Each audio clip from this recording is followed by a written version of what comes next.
You're about to learn how to roll bend a big radius on a basic rotary drop bender without spending a dime on additional tooling right now.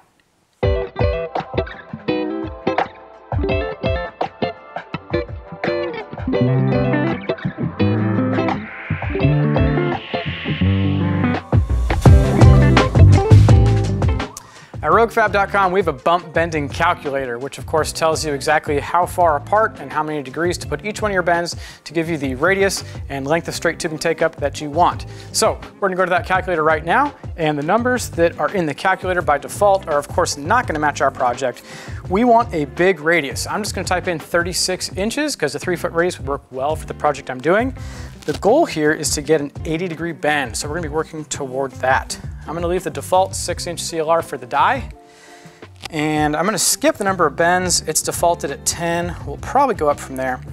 We'll come back to it. And then for the length of straight tube, I'm just gonna keep changing this number until the degrees end up where I want, which of course is 80. So I'm just gonna start typing in numbers in here, and it looks like 46 works. And that puts my 10 bends each 5 inches apart. Now 5 inches apart is going to be kind of coarse for this bend. We want more of a sweep. I think doubling that to 20 bends and giving us about a 2.5 inch per bend spacing would work a lot better. So here it is with 20. Of course it jumps right down to half of what it was before, right around 2.5. I'm going to use exactly 2.5 because this doesn't have to be to the 1,000th of an inch perfect. Let's take that layout that we just printed off and let's put it on the tube with Sharpie. So this piece is 20 feet long of 2-inch by 1/8 wall aluminum. It's 6061 T6, which is going to be a good little experiment because a lot of you guys have seen 6061 in the T6 temper crack. We've got a separate video on how to anneal that down to the 0 condition. So check out that video if you want to anneal your aluminum. With these shallow bends, I don't think we'll have any problems.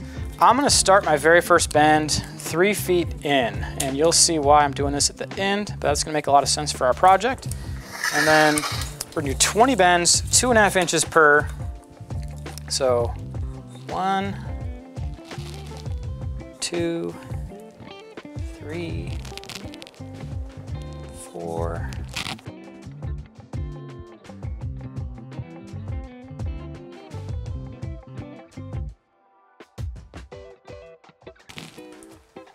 And there is our last bend at 20.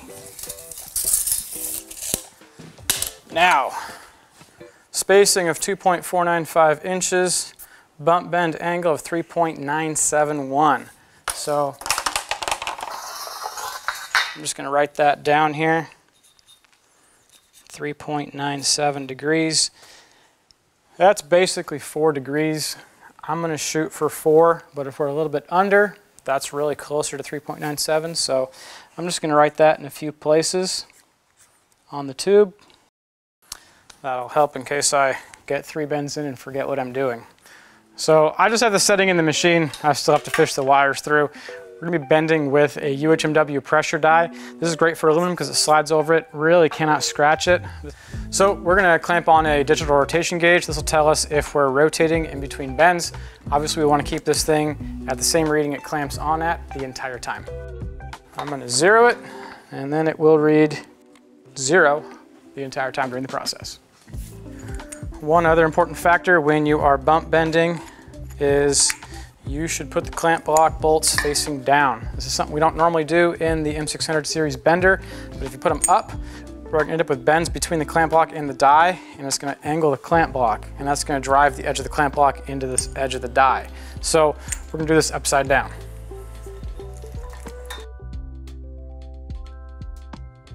Now I could be really, really careful with this and make sure I don't rotate at all, or I can just re-zero my angle cube after we pin it in the machine. That's what I'm gonna do.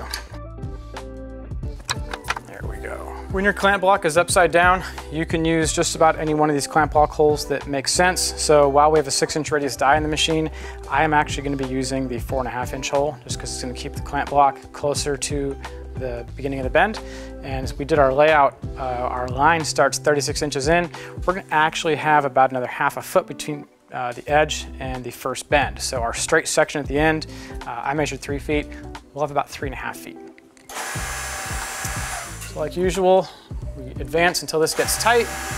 That means the machine's about to start bending. And now we're going to 0 it. Right there on 0. And then we're going to make our very first bend.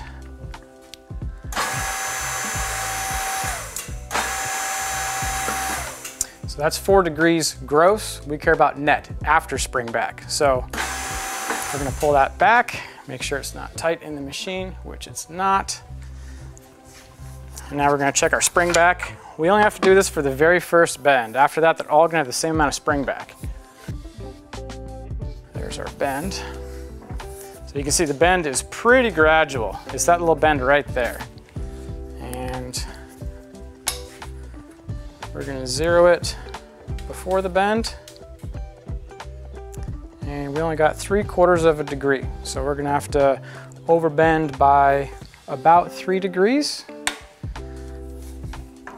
The shallower your bend angle, the bigger a percentage of that angle will be spring back. So it'll take a few tries to get it right in the beginning, and then you'll be good. So same position, just put the pin back in the clamp block, and we're going to bend to 3 degrees more than the 4 we did before, or 7. So that's 7.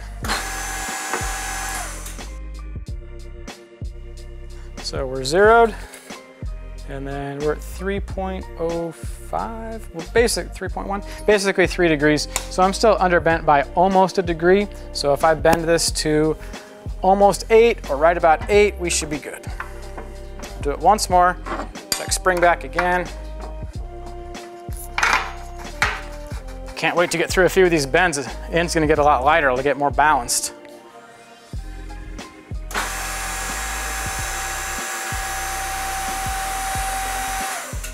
Okay, so that's 8.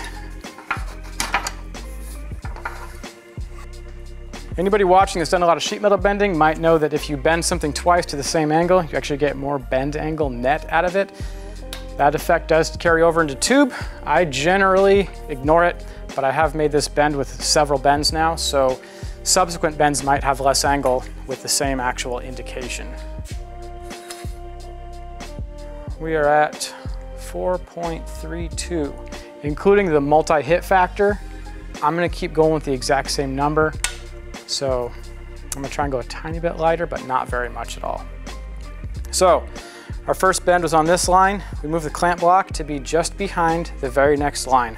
Always just behind. Sometimes that'll have us clamping on a bend, sometimes it won't. It's okay though. With this machine, you can clamp on bends, and we will have 2 bends between the clamp block and the bending die, the next bend being made, every time, and that's okay also.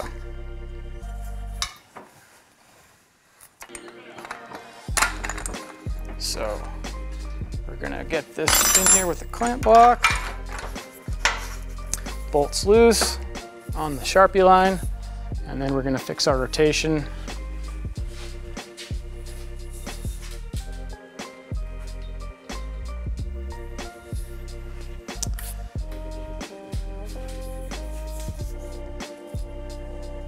I got it down to 0.18 degrees of rotation.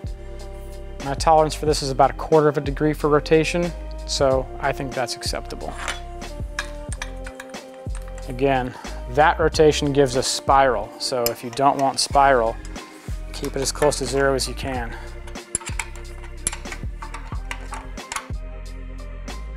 We won't be checking our bend angle every time, but we are gonna have to be pretty careful in here as we have bends between the clamp block and the start of the bend. We have to re-zero our degree indicator on this one.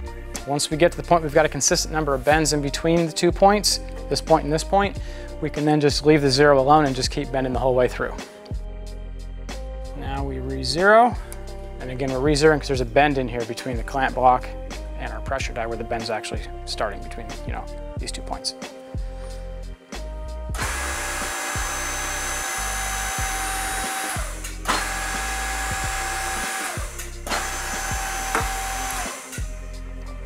Okay, so that's how close together our bends are. So I've got to measure right in the middle there. We're gonna do the straight part first,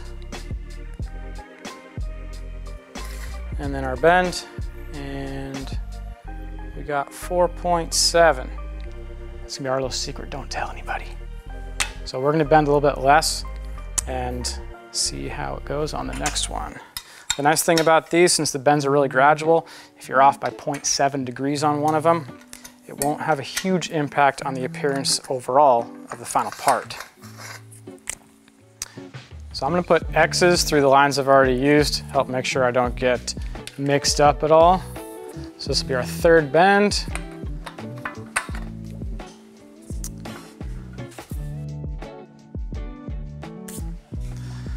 Got a rotation, it's at 0.05, and then we're on our line.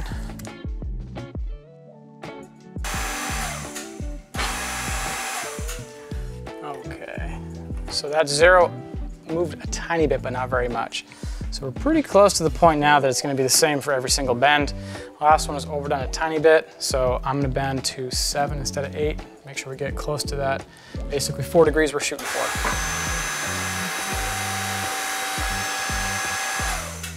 That is 7, or 0.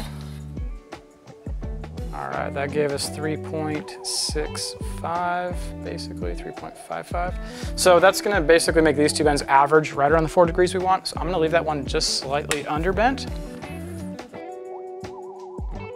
And when you're sliding over these bends, especially gradual ones, the clamp block will go over them easier sideways.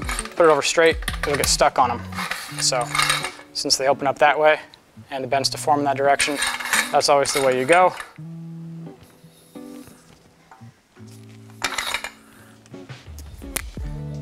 Number 3 is done.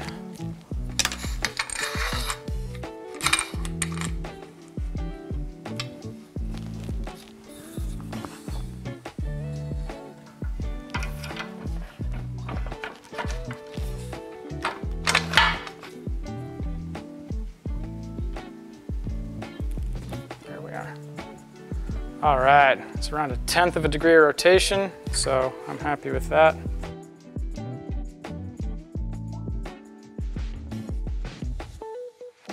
Okay, that one's 3.16. That's a little on the shy side, so we're gonna throw it back in there and give it another 1/2 degree or so.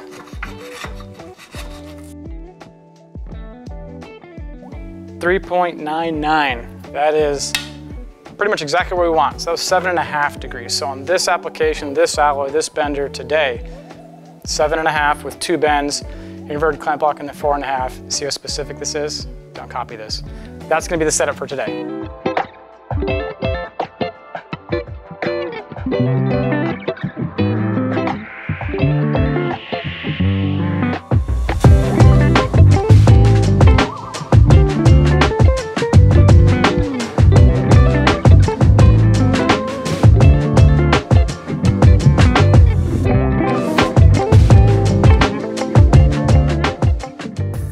You might notice that on this piece of aluminum, we've got a little bit of bumping on the inside. It's not wrinkled, it's just all the places where the die made a little imprint as it was bending. This is more pronounced in this material because it's aluminum, big diameter, and relatively thin wall ratio. So this is a 2-inch tube with an 1/8 inch wall, so it's a 16:1 wall ratio, which would not be very thin for steel. It's a little bit on the thinner side for aluminum because aluminum is more sensitive to wall ratio in our experience. So if you don't want to have those little bumps, bend something with a thick wall ratio, or bend something with a steel alloy instead of an aluminum alloy. You'll get better results, and things like our thin wall roller that could go in this machine will work even better. The thin wall roller just does not get along super well with aluminum, especially large diameter aluminum with a relatively thin wall. So that'll help you guys out in getting the results you want and having a better inner appearance than this piece has. Now that we finished bump bending on the tube bender and we have the pole bent, it's a light pole. We are going to be making a flange out of aluminum to attach a light to it, and of course glue up the rest of the conduit so that we can pass electrical wires through there. Check out how this one wraps up.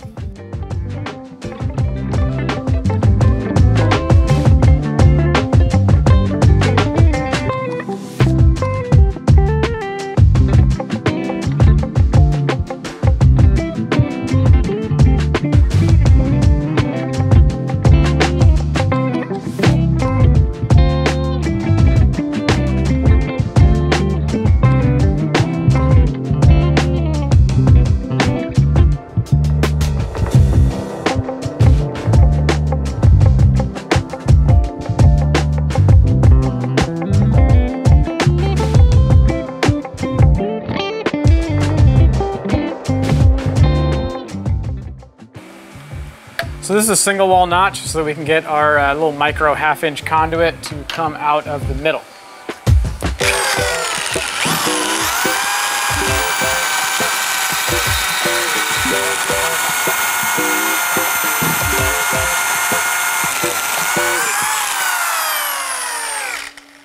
That is it. And again, we don't care much about our linear position down the tube. We care a lot about our rotation, and we're on for that. So we're good to go.